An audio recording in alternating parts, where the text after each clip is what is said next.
इस TV news देख रहे हैं आप। आज की प्रमुख खबरों के साथ मैं हूं अंसारुल हक। सबसे पहले सुर्खियों पर एक नजर। सिवान के पूर्व सांसद मरहूम मोहम्मद शहाबुद्दीन के पुत्र ओसामा की आज मोतिहारी कोर्ट में हुई पेशी। करीब 150 गाड़ियों के काफिले के साथ मोतिहारी पहुंचे ओसामा को लेकर आज शहर में दिन भर हुई चर्चाएं। ब्रावो फाउंडेशन के बैनर तले प्रेम और शांति का संदेश देने के लिए निकली चंपारण कश्मीर सद्भावना यात्रा। फाउंडेशन के मुख्य संरक्षक और चर्चित उद्योगपति राकेश पांडे ने कहा, एक भारत श्रेष्ठ भारत है यात्रा का मुख्य उद्देश्य। सीतामढ़ी में प्रोफेसर के बाद अपराधियों ने अब एक राहगीर को मारी गोली। गंभीर रूप से घायल शख्स का चल रहा है इलाज। पश्चिमी चंपारण में रफ्तार का कहर। बाइक सवार ने एक 17 वर्षीय लड़की को मारी टक्कर। लड़की की घटनास्थल पर हुई मौत। बाइक सवार को ग्रामीणों ने पकड़ा। भोजन की तलाश में निकले 7 फीट लंबे अजगर सांप को ग्रामीणों ने पकड़कर किया वन विभाग के हवाले। अचानक गांव में घुसे अजगर को देख लोगों में दहशत। मोतिहारी शहर में मामूली बात को लेकर हुई चाकूबाजी। साइड लेने के चक्कर में हुए विवाद में टेम्पो चालक ने मोटरसाइकिल चालक को पेट में मारी चाकू, तो लोगों ने टेम्पो चालक को पकड़कर धुना। Bharatiya Janata party booth level कार्यकर्ता एवं शक्ति केंद्र प्रभारी अध्यक्ष का सम्मेलन हुआ संपन्न। मौके पर भाजपा नेत्री सह प्रदेश के पूर्व उप मुख्यमंत्री रेणु देवी रही मौजूद। इंदिरा गांधी की पुण्यतिथि पर मोतिहारी युवा कांग्रेस की शानदार पहल। सदर अस्पताल में रक्तदान शिविर का आयोजन कर महान आत्मा को दी श्रद्धांजलि।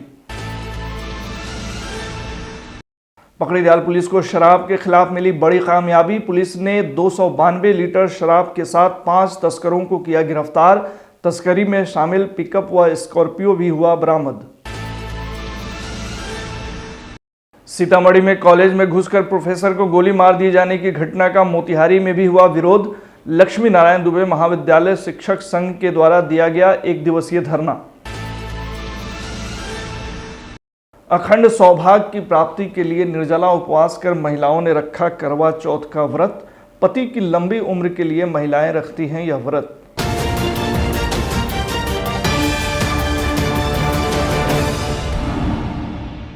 सिवान के पूर्व सांसद मरहूम मोहम्मद शहाबुद्दीन के पुत्र ओसामा की आज मोतिहारी कोर्ट में पेशी हुई। करीब 150 गाड़ियों के काफिले के साथ मोतिहारी पहुंचे ओसामा को लेकर आज शहर में दिन भर चर्चाएं होती रहीं। इस दौरान कोर्ट कैंपस में भारी सुरक्षा के इंतजाम किए गए थे।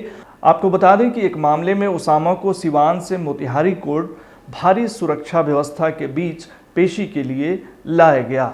गौरतलब है कि मोतिहारी के एक चर्चित कांड में ओसामा वांछित हैं। ओसामा पर आरोप है कि उसने पिछले दिनों अपने एक रिश्तेदार के घर मोतिहारी के प्रतिष्ठित रानी कोठी में अपने समर्थकों के साथ बवाल किया था। आपको बता दें कि बिहार पुलिस ने उन्हें राजस्थान के कोटा शहर से गिरफ्तार किया था, जिसके बाद से उन्हें मोतिहारी रिमांड पर लाने की तैयारी चल रही थी। इस सिलसिले में ओसामा मोतिहारी आए, लेकिन उनके साथ करीब 150 गाड़ियों का काफिला भी साथ आया, जो चर्चा का विषय बना हुआ है। हालांकि मोतिहारी पुलिस ने गाड़ियों के काफिले व उनके समर्थकों को पीपरा कोठी में ही रोक दिया। बाद में उन्हें एक कैदी वाहन से मोतिहारी कोर्ट में लाया गया, जहां मजिस्ट्रेट के सामने पेश किया गया। कोर्ट में पेशी के दौरान हमारे इस टीवी न्यूज़ के मोतिहारी संवाददाता प्रकाश कुमार ने ओसामा से बात करने की कोशिश की, लेकिन उन्होंने कैमरे पर कुछ नहीं बोला। क्या कुछ कहेंगे? क्या कुछ कहेंगे? ओसामा भैया जिंदाबाद। वहीं इस संबंध में प्रकाश कुमार ने ओसामा के कुछ समर्थकों से बात की, तो उन्होंने क्या कुछ कहा, सुनिए। मैं जुडिशरी का शुक्रिया अदा करता हूं और मैं जितनी तारीफ़ करूं कम है। ख़ास कर मैं मोतिहारी मैं आपकी पहली बार यहां पे मैं आया हूं और ख़ास कर प्रशासन का, एसपी साहब का मैं शुक्रिया अदा करूंगा कि जिस तरह से हमारे ओसामा साहब के साथ उन्होंने काफ़ी कोऑपरेशन किया और बहुत अच्छा लगा यहाँ पे आके कि यहाँ एक लगा कि यहाँ कहीं जुडिशरी में हैं। और ख़ास मैं जज साहिबा का ही मैं शुक्रिया अदा करूँगा कि उन्होंने सच्चाई को देखा और मुझे उम्मीद है अदालत पर कि फ़ैसला ज़रूर होगा उस पर और इंसाफ मिलेगा उनको। समाज साहब को हमारा इंसाफ ज़रूर मिलेगा। हम लोग साहब के समर्थक हैं। कहाँ से हैं? सिवान से, गुड़ियाकुटी ब्लॉक के एक्स प्रमुख हैं हम वहाँ के। क्या है मामला? कहाँ यहाँ का हम लोग आए हैं समर्थक में इनके। क्या हुआ है? क्या किस मामला? कोई रानी इनका रिलेटिव रानी कोठी में रहते हैं लोग, हाँ। वहीं का कुछ मामला है, यही तो मालूम हुआ तो हम लोग आ गए। आपको जानकारी नहीं है कि क्या हुआ था? रानी कोठी में कुछ आपसी इन लोगों का झंझट था शायद, पेशी के लिए अपने आए हैं, अपना बेल फाइल करेंगे, जब पेशी होगा तब ना बेल फाइल होता है, तो उसी में आए हैं। नीचे क्या नाम नहीं चलेगा? हबीब रहमान पूर्व प्रमुख। जी, पूर्व प्रमुख गुड़ियाकुटी। कोर्ट में पेशी होने के बाद ओसामा के वकील नरेंद्र देव ने मामले के संबंध में क्या कुछ कहा, सुनिए। हाँ, पेशी हुई है क्योंकि न्यायालय का आदेश था। पुलिस ने एक रिक्विजिशन दिया था जिसके आधार पर सिवान जेल में थे, तो उनकी पेशी आज हुई है। आज डेट फिक्स था। इसके पहले 20 तारीख को डेट था, तो पेशी नहीं हो पाई थी, तो आज पेशी हुई है। कोर्ट ने क्या कहा सर? नहीं, कोर्ट ने उनको रिमांड किया इस केस में, चूँकि नेम्ड FIR था, इसलिए कोर्ट ने रिमांड किया इस केस में, जो टाउन का केस है उसमें रिमांड किया। और अगली तारीख मिला? अगला तारीख मिला? नहीं, अगली तारीख चूँकि इन्वेस्टिगेशन में केस है, अभी ओसामा का अपीयरेंस की कोई आवश्यकता नहीं, केवल रिमांड हुआ और रिमांड होने के बाद वह बैक हो गया, चूँकि वहाँ के कोर्ट का यह आदेश था कि नियत तिथि को वहाँ सिवान जो कोर्ट है वहाँ प्रस्तुत करें। ब्रावो फाउंडेशन के मुख्य संरक्षक व ब्रावो फार्मा के CMD राकेश पांडे के द्वारा प्रेम व शांति का संदेश देने के लिए चंपारण कश्मीर सद्भावना यात्रा का आयोजन किया गया है। इसको लेकर चंपारण के करीब 100 से ज़्यादा लोग मध्य रात्रि को एक ट्रेन के जरिए कश्मीर के लिए रवाना हुए। चंपारण के चर्चित उद्योगपति राकेश पांडे ने इस संबंध में कहा कि चंपारण कश्मीर सद्भावना यात्रा प्रेम व शांति का संदेश देने के लिए निकाली गई है। एक भारत श्रेष्ठ भारत यात्रा का मुख्य उद्देश्य है।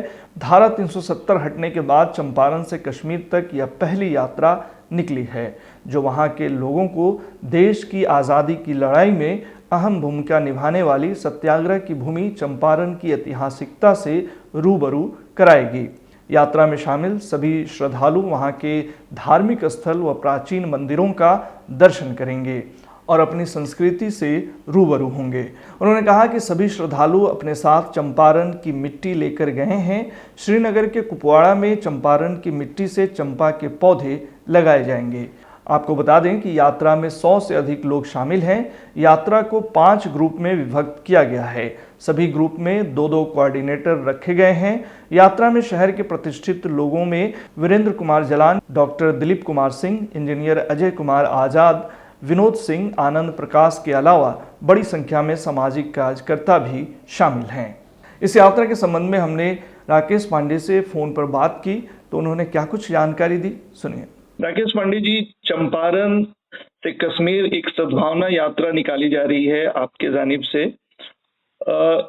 ये पहली बार इस तरह की कोई यात्रा हो रही है, क्या कहना चाहेंगे इस यात्रा के संबंध में आप? देखिए अंसारुल जी, हम लोग का क्या है कि चंपारण जो है पहले भी सत्याग्रह की भूमि है और चंपारण ने पूरे भारत को और विश्व को संदेश दिया है। और दूसरा क्या है कि कश्मीर हमारा अभिन्न अंग है और सभी भारतीयों को इस पे गर्व होना चाहिए। और हम चंपारण के लोग एक सद्भावना यात्रा निकाला है हम लोगों ने, चंपारण से लेकर श्रीनगर तक जाएगी, कुपवाड़ा तक जाएगी। और उसका उद्देश्य यही है कि जो प्रेम है, जो सद्भावना का संदेश है, वो चंपारण से लेकर कश्मीर तक पहुंचाई जाए और कश्मीर से जो वहाँ की कश्मीरियत है उसको लेके चंपारण आया जाए। तो कुल मिला के इसका अगर आप सारांश समझेंगे तो ये है कि कहीं ना कहीं जो इतने दिनों तक 370 रहने की वजह से जो कश्मीर की जो एक इमेज थी, उस इमेज को जो बदलाव हुआ है उसको महसूस करने के लिए आपको कश्मीर जाना पड़ेगा। दूसरा है कि चूंकि आप चंपारण से हैं, तो लगता है भारत में पहली बार ऐसा कोई हो रहा है कि किसी डिस्ट्रिक्ट से कोई लोग जा रहे हैं। तो हम लोग हमेशा अग्रणी रहे हैं। मेरा मानना है कि चंपारण के लोग हमेशा कुछ ना कुछ बड़ा काम करते रहे हैं। चंपारण ने देश को बहुत कुछ दिया है, तो ये भी एक संदेश माध्यम से चंपारण की इसमें अग्रसर है और पायनियर रहे, सबसे आगे रहे इस तरह के संदेश को पहुंचाने में। और इसी माध्यम से हम लोगों ने एक कार्यक्रम का आयोजन किया और लगभग 100 लोग हैं, 104 लोग हैं, वो लोग इस यात्रा पे जा रहे हैं। आज करवा चौथ है। इस अवसर पर पति की लंबी उम्र के लिए महिलाएं व्रत रखती हैं। आपको बता दें कि करवा चौथ के व्रत को अखंड सौभाग्य की प्राप्ति का सबसे प्रमुख त्यौहार माना जाता है। करवा चौथ पर महिलाएं 16 श्रृंगार करती हैं और पति की लंबी उम्र के लिए निर्जला उपवास रखती हैं। यह त्यौहार हर साल मनाया जाता है। इस दिन महिलाएं दिन भर बिना अन्न और जल का व्रत रखती हैं और शाम को छलनी से चांद को देखकर अपना व्रत खोलती हैं। इस दिन सुहागिनों को चांद के दीदार का बेसब्री से इंतज़ार रहता है। इस पर्व की हिंदू समाज में बहुत मान्यता है और यही वजह है कि इसे हर गांव और शहर में बड़ी धूमधाम से मनाया जाता है। आज के बुलेटिन में फिलहाल इतना ही। तमाम खबरों और डिबेट्स के लिए जुड़े रहिए STV न्यूज़ के साथ। और STV न्यूज़ पर प्रसारित होने वाली खबरें, प्रोग्राम्स यदि आप अपने मोबाइल फ़ोन पर भी देखना चाहते हैं तो STV न्यूज़ के ऑफिशियल YouTube चैनल को ज़रूर सब्सक्राइब करें और आप हमें फेसबुक पेज पर भी फॉलो कर सकते हैं।